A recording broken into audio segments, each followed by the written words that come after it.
Quando você quer fazer um registro de uma música, você tem um esquema como uma partitura, né? Então as pessoas arbitram ali o que significam todas aquelas notas, todas aquelas figuras. Então você entende o que é o ritmo, por exemplo, o tempo. Como que seria isso na dança?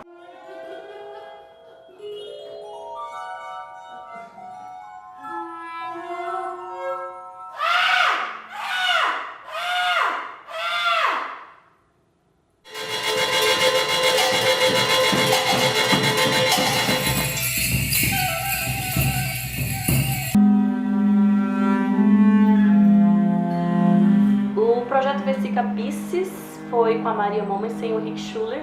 Eles basicamente são bailarinos que por muito tempo usam a técnica do Laban. E o mais interessante é que eles me instigaram justamente pela questão da representação geométrica.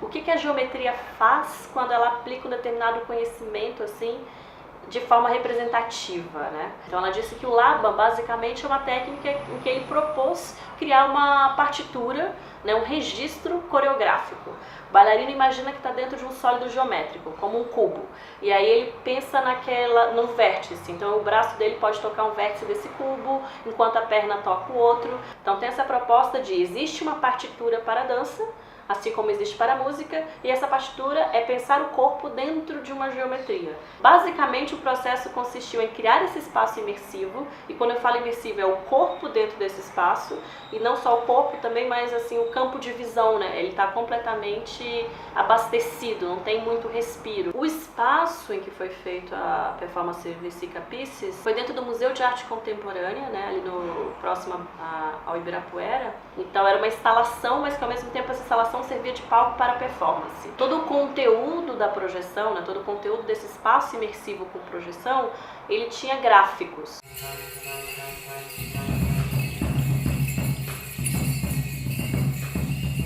E o gráfico ele tem uma coisa muito curiosa, porque ele é uma relação entre elementos, né, ali você cria um em função do outro, que faz sentido quando você está fora dele, né? E você olha para o gráfico e você entende o que o gráfico está tentando te comunicar enquanto informação a partir da relação entre determinados dados. Mas quando você está dentro do gráfico, você perde a referência. Usamos o vídeo como cenografia e usamos o material de conteúdo do vídeo como uma proposta de visualização de dados, em que a gente conseguia gerar os gráficos para a partir do movimento dos bailarinos, a partir da música que os músicos estavam tocando ao vivo.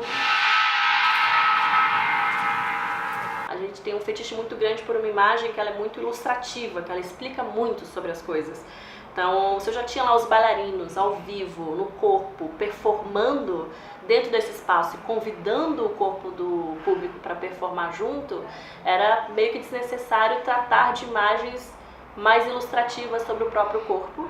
E aí foi mais interessante focar na ideia mesmo da representação geométrica. Na parte técnica, o que eu fiz foi desenhar um sistema.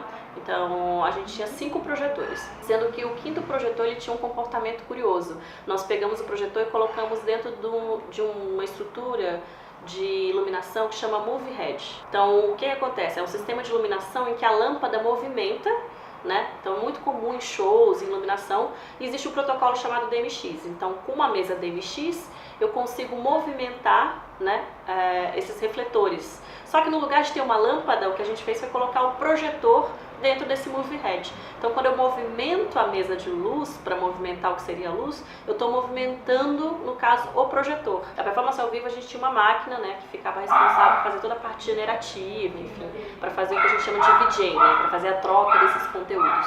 Agora, a parte instalativa, a gente usava Raspberry, que é um mini computador, assim, que os ingleses criaram, e aí, tipo, um computador super baratinho, assim, sei lá, na época era umas 25 libras, que saiu uns R$400 no mercado brasileiro.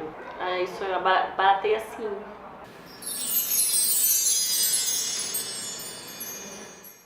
A performance começa com um ato em que basicamente é um texto, né, correndo. Então é a parte que não é generativa, é um texto em que os atores estão falando. A ideia é que talvez você esteja sendo abraçado por aquelas palavras. E aí a partir de então, depois desse primeiro momento da performance, é que os gráficos passam a ser generativos. Eu fiz uma escolha pelo preto e branco, né, para brincar bastante com o contraste. Tem um ato da performance em que eu consegui fazer um diálogo com o figurino que a Nani propôs. Ela propôs uns cubos dentro de uns cubos. Então isso é uma ideia de um hipercubo, né? E aí funcionava um pouco como um capacete para o Henrique. E aí como que a gente conseguia brincar com a ideia de você estar dentro daquele cubo, dentro daquela cabeça, dentro daquele capacete, né, de hipercubo ao mesmo tempo. Tem uma cena mais no final em que o cello ganha uma relevância. E aí a ideia do gráfico também é um pouco como se fossem cordas tensionadas, né, próprias para instrumentos de corda. Então tem uma questão visual ali para tentar acompanhar o que ele está fazendo, e naquele momento a projeção está reagindo ao que o músico está tocando no cello.